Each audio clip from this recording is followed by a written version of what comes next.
I want to revisit a Johns Hopkins survey from 2013 published in the New England Journal of Medicine to remind you guys how politics in America functions. So when it comes to gun reform, here's what they found. Quote, 75% of those identified as NRA members support universal background checks for gun sales.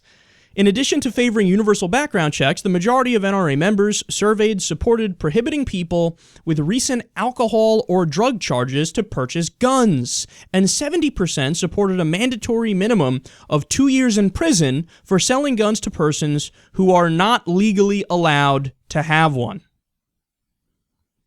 So, how can that possibly be?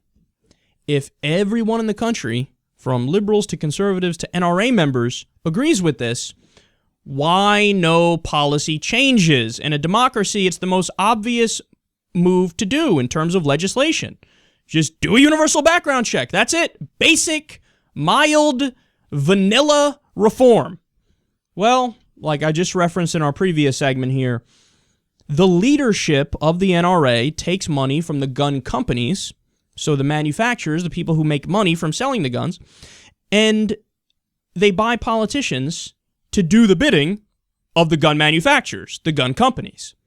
So there's this gross, corrupt bribery that goes on where the people who make all their money from selling guns give money to the leadership of the NRA. The leadership of the NRA gives it to the politicians with a silent understanding.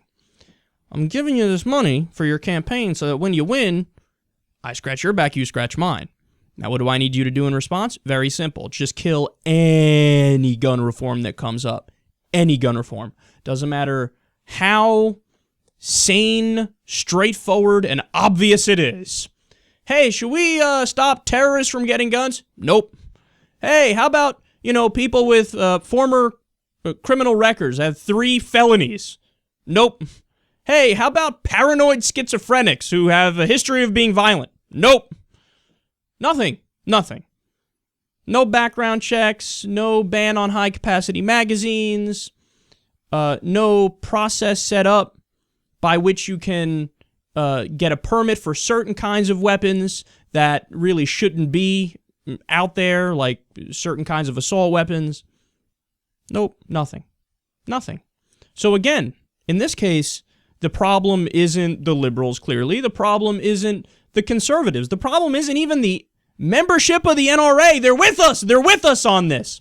The problem is the corruption and the bribery and the money in politics and the fact that the one group of people who make their money from selling guns no matter what, the one group of people that has the biggest conflict of interest when it comes to gun policy, they're the people making the policy. Damn everybody else. Damn all of the dead innocent civilians. Damn common sense. Damn everything. They got to make an extra nickel, so buy the system and make a democracy openly an oligarchy.